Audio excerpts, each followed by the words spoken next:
Hello friends, welcome to pharma bestie. आज हम start करने वाले हैं फार्माकोलॉजी 1 का यूनिट 1।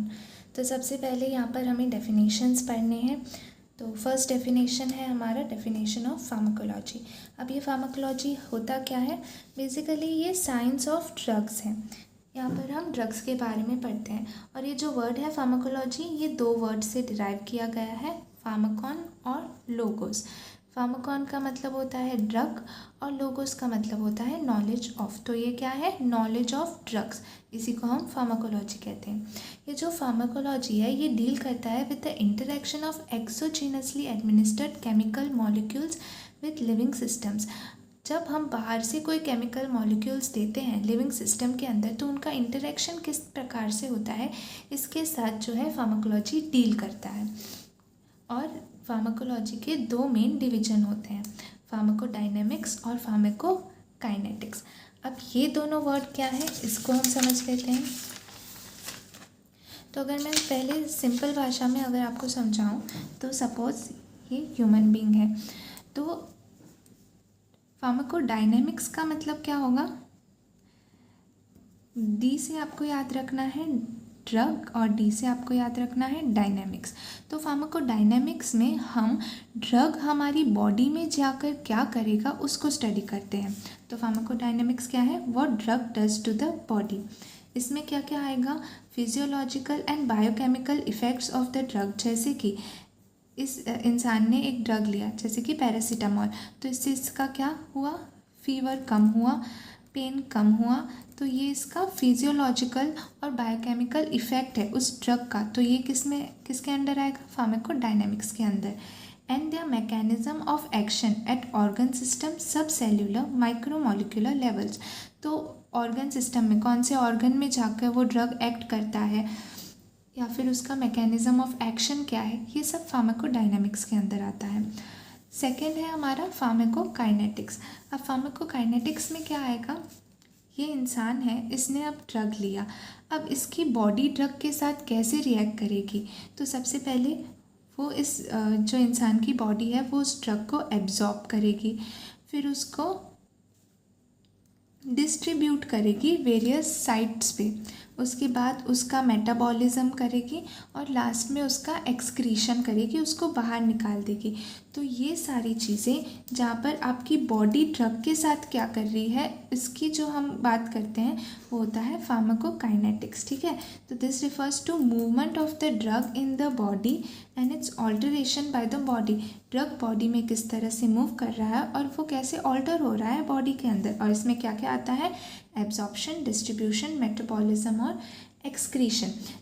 इसमें आप और भी वर्ड्स ऐड कर सकते हो, जैसे कि बायो ट्रांसफॉर्मेशन होता है ड्रग का, वो एक फॉर्म से दूसरी फॉर्म में चेंज होगा, तो वो भी बॉडी के अंदर हो रहा है। तो ये सारा फार्माकोकाइनेटिक्स के अंदर आएगा। नेक्स्ट है हमारा ड्रग का डेफिनेशन। तो ड्रग क्या होता है? ड्रग कोई भी सिंगल एक्टिव केमिकल एंटिटी है जो कि प्रेजेंट होता है हमारी मेडिसिन के अंदर, जो कि यूज़ होगा डायग्नोसिस, प्रिवेंशन, ट्रीटमेंट और क्योर ऑफ द डिजीज़। तो जब भी हम एक टैबलेट लेते हैं, सपोज़ कोई हम टैबलेट ले रहे हैं, तो ये टैबलेट में काफ़ी सारी चीज़ें होती हैं, जैसे कि इसमें बाइंडर डाला होता है, स्वीटनर होता है, फ्लेवरिंग एजेंट होता है, पर उसमें से ड्रग कौन होगा? सिर्फ वो ही एक्टिव केमिकल जो मॉइटी होती है ना, सिर्फ उसी को हम ड्रग बोलते हैं। जैसे कि हमने डोलो 650 लिया, तो डोलो में ड्रग क्या हो गया हमारा? पैरासीटामोल। तो जो एक्टिव मॉइटी होती है, जो एक्चुअल में असर दिखाएगी किसी भी डिजीज़ को ट्रीट करने के लिए, डायग्नोस करने के लिए या प्रिवेंट करने के लिए हम यूज़ करते हैं, वो हमारा ड्रग कहलाएगा।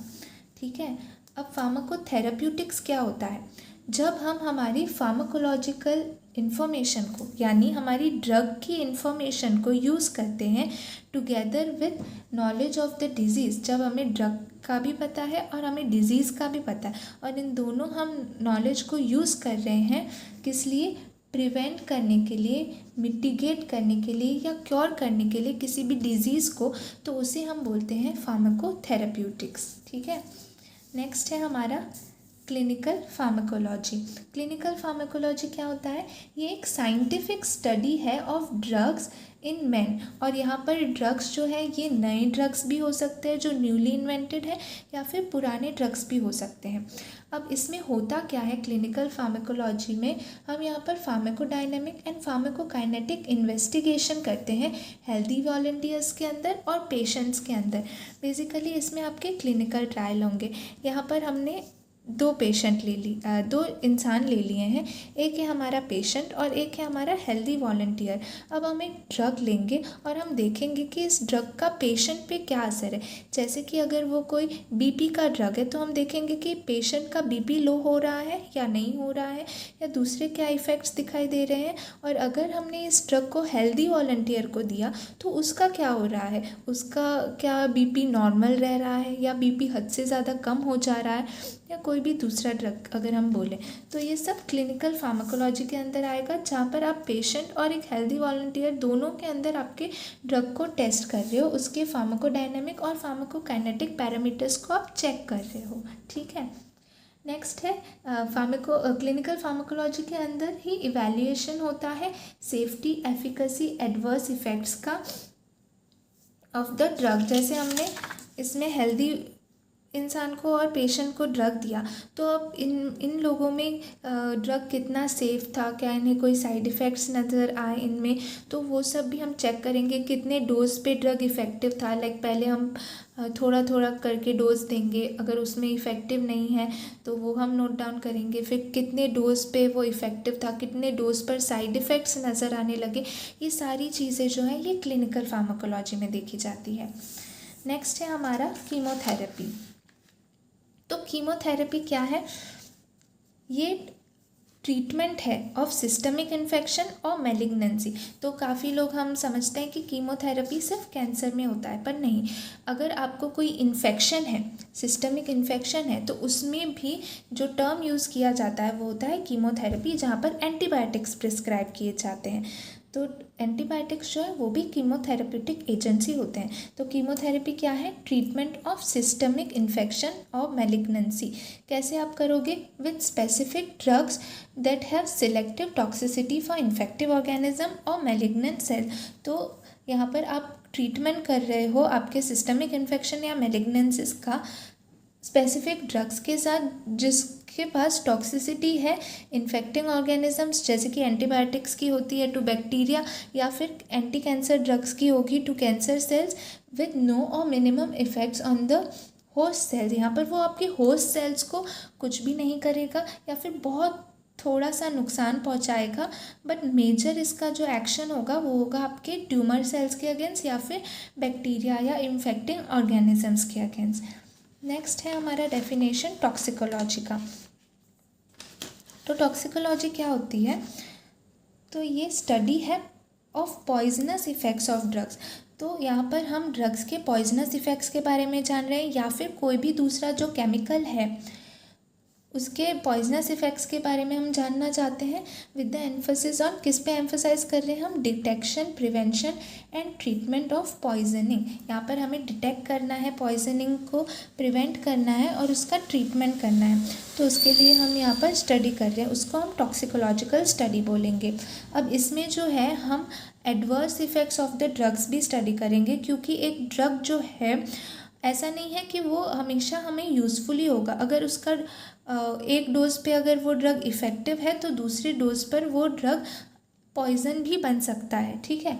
तो क्योंकि same substance can be a drug और poison depending on the dose. तो डोज के हिसाब से वो ड्रग पॉइजन भी हो सकता है या फिर एक ड्रग मेडिसिन की तरह भी काम कर सकता है। नेक्स्ट डेफिनेशन है हमारा एडवर्स ड्रग रिएक्शन का।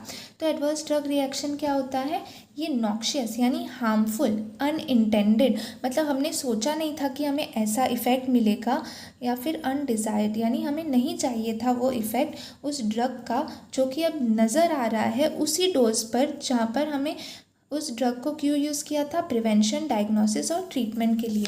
जैसे कि ये एक इंसान है, अब इसको ठीक करने के लिए मैंने इसको एक ड्रग दिया, और ये ड्रग बाकी सारे लोग भी इसी, जैसे कि 500 mg ऑफ ड्रग दिया तो सारे लोग 500 mg ऑफ ड्रग यूज़ कर रहे हैं ठीक होने के लिए। बट जब मैंने इसको ये ड्रग दिया 500 mg पर, तो इसे हार्मफुल यानी नॉक्शियस, अनइंटेंडेड और अनडिज़ायर्ड इफ़ेक्ट शो होने लगे इस ड्रग के ही। तो ये हमारा एडवर्स ड्रग रिएक्शन हो जाएगा। हमारा लास्ट डेफिनेशन है बायो अवेलेबिलिटी। तो बायो अवेलेबिलिटी क्या होता है, सिंपल भाषा में समझे तो ये जैसे कि आपकी एक टैबलेट है, अब आपने ये टैबलेट को खाया, अब ऐसा तो नहीं है ना कि ये पूरा का पूरा जितना आपने टैबलेट को खाया, जैसे 500 mg का टैबलेट था तो पूरा 500 mg आपके बॉडी में असर दिखाएगा, ऐसा नहीं होता है। अगर 500 mg ड्रग है इस टैबलेट के अंदर तो इसमें से थोड़ा ही, जैसे कि 350 या 200 mg ड्रग ही आपकी बॉडी में एक्टिव साइट पे रीच होगा और वो असर दिखाएगा, बाकी का सारा जो ड्रग है वो मेटाबोलाइज हो जाएगा। तो बायो अवेलेबिलिटी क्या होता है, ये rate and extent to which active substance जो है ये एब्जॉर्ब होगा from pharmaceutical form and becomes available at the site of action. तो रेट एंड एक्सटेंट, कितनी जल्दी और कितनी मात्रा में आपका जो ड्रग है वो इस फार्मास्यूटिकल डोजेज फॉर्म से अब्जॉर्ब हो रहा है और अवेलेबल हो रहा है साइट ऑफ एक्शन पे, वो हमारा होगा बायो अवेलेबिलिटी। तो बेसिकली अगर आप 500 mg भी खा रहे हो तो आपका बायो अवेलेबिलिटी उतना नहीं होगा, अगर आपका 200 mg ही असर दिखा रहा है तो 200 mg ड्रग ही असर होगा।